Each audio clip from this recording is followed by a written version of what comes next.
Laymen's evangelical fellowship స్థాపకులు కీర్తిశేషులైన దానియేలు గారు 1960వ సంవత్సరము ఫిబ్రవరి మాసము 13వ తేదీన చేసిన ప్రసంగము.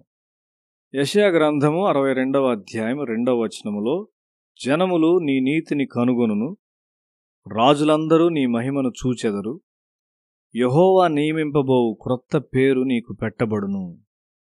దేవునితో మనము ఒక క్రొత్త పేరు కలిగి ఉన్నాము. దేవుడు అబ్రహాము మరియు యాకోబునకు క్రొత్త పేర్లు ఇచ్చాడు.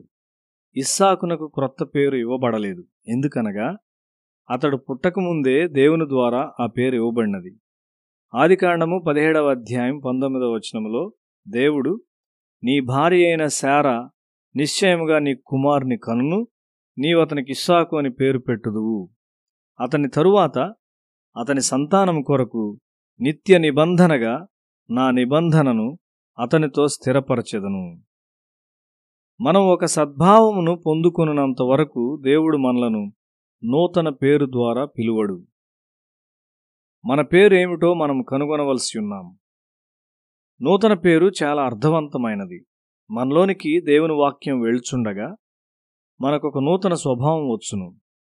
మనము ఒక నూతన స్వభావమును కలిగి ఎల్లప్పుడూ ఆయన ఆత్మానుసారముగా నడిపించబడాలని యేసు మనలను కోరుచున్నాడు. క్రొత్త పేరు నూతన స్వభావమును దేవుడు మనకిచ్చు నూతన శక్తిని సూచిస్తూ ఉన్నది. శరీరానుసారముగా ఉండటం వలన మనము మనకు తెలియకుండానే సాతాను చెరలోనికి వెళ్తాం.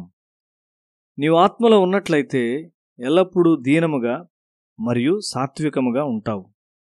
రాత్రింబవళ్ళు గోడ మీద నుండి కావలి వారిని దేవుడు ఏర్పాటు చేయును. మన మీద కావలి ఉండుటకు దేవుడు ఎల్లప్పుడూ దూతలను పంపుచుండును. మనకు సహాయం చేయుటకై దూతలు ప్రయత్నిస్తూ ఉంటారు. ఒక దూతల సమూహము అతన్ని ఎదుర్కొనుటకు వచ్చుట అకస్మాత్తుగా యాకోబు కనుగొన్నాడు. మనము మెలకువగా ఉండుటకు ప్రయత్నించుచు ఆలోచించుచుంటాము. కానీ దేవుడు మనలను గూర్చి ఎక్కువ మెలకువ కలిగి ఉండును. దూతలు కాయుటను గూర్చి మనం గ్రహింపు లేకుండా దేవునికి వ్యతిరేకముగా ఆయన మార్గమును విడిచి వెళ్ళినప్పుడు దేవుడు మనలను చూచి ఎక్కువగా దుఃఖపరచబడతాడు. ఎఫెసీ పత్రిక 4వ అధ్యాయం 30వ వచనములో, దేవుని పరిశుద్ధాత్మను దుఃఖపరచకుడి, విమోచన దినం వరకు ఆయన యందు మీరు ముద్రింపబడి ఉన్నారు. ఒక గొప్ప ఉద్దేశం కొరకు మనలను సృష్టించిన ఒక గొప్ప దేవునికి చెందిన వారమనే లోతైన గ్రహింపులోనికి మన ఆరాధన రావాల్సి ఉన్నది. ఆ గొప్ప ఆత్మతో మనము ఏకమైనప్పుడు నాశనమైన స్థలములను కట్టుదుము. మనము బైబిల్లోని వాగ్దానములను సంపాదించుకొనవలసి ఉన్నాం. దేవుడు అబ్రహామునకు ఇచ్చిన వాగ్దానములను మోషే సంపాదించుకున్నాడు. దేవుని ఆశీర్వాదములను ప్రజలందరూ స్వంతం చేసుకోనలేరు. మనం విశ్వాసములో ఎదగనందువలన ఆయన మనకిచ్చిన వాగ్దానములను అన్నింటినీ ఆయన నెరవేర్చలేడు. ఫరోను ఎదుర్కొనుటకు గొప్ప విశ్వాసం అవసరం. ఫరోను ఎదుర్కొనుటకు మోషే ఎవరు? ఫరోను ఎదుర్కొనుటకు అతడు బానిసలను మాత్రమే కలిగి ఉన్నాడు. ఫరో వారినందరినీ చంపి ఉండేవాడు. అయితే మోషే అబ్రహామునకు దేవుడు ఇచ్చిన వాగ్దానములను పొందుకొనుటకు విశ్వాసములో హెచ్చింపబడినాడు.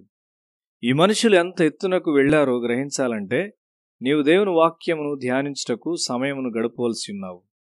అటు ఇటు కాని విశ్వాసముతో దేవుని ఆయుధములను నీవు ఉపయోగించలేవు. కానీ ఒక క్రొత్త పేరు నీకు ఇస్తానని దేవుడు చెప్తున్నాడు. నిన్ను నీతిలో స్థిరపరిచేంత వరకు దేవునికి నీవు విశ్రాంతినివ్వకూడదు. ఈ లోకంలోనికి నిన్ను ఏ ఉద్దేశంతో ఆయన తెచ్చాడో దాన్ని నెరవేర్చుటకు ఆయన అడుగుము. ఆత్మలో నడుచువారు విశ్వాసముతో నడుస్తారు. దేవుని కొరకు గొప్ప పని చేయాలని కోరిన ఒక మనిషిని నేను ఎరుగుదును. అతడు మిషన్ సంస్థ యొక్క ఆర్థిక వనరులను అభివృద్ధి చేయాలని కోరాడు. కాబట్టి సంస్థ ఖర్చులను తగ్గించాలని అతడు ప్రయత్నించాడు. అతడు మిషనరీలను పంపివేసి వారి స్థానంలో ఇండియా వారిని నియమించాడు. వారు తక్కువ జీతంతో పనిచేయగలరు. అయితే ఈ మనుషులు యథార్థవంతులు కారు. ఆ ప్రాంతంలో దేవుని పరిచర్య నాశనము చేయబడింది. మంచి ఉద్దేశములు కలిగిన శరీర సంబంధులైన వారు ఎంతో నష్టం చేస్తారు. అయితే దేవుడు నిన్ను ఆత్మలో కడతాడు. అంతేకాదు నీ తలాంతులు వ్యర్థమైపోకుండా కాపాడతాడు. మనము మెలకువ లేకుండా సోమరులమై అజాగ్రత్తగా ఉండి దేవుని ఆత్మకు వ్యతిరేకముగా వెళ్ళినట్లయితే సేవ నాశనమైపోతుంది. ప్రభువు నుండి విమోచింపబడిన వారమై దేవుని కొరకు ఒక పరిశుద్ధ ప్రజగా మనం పిలువబడుచున్నాము. ఆయన మన విమోచకుడు.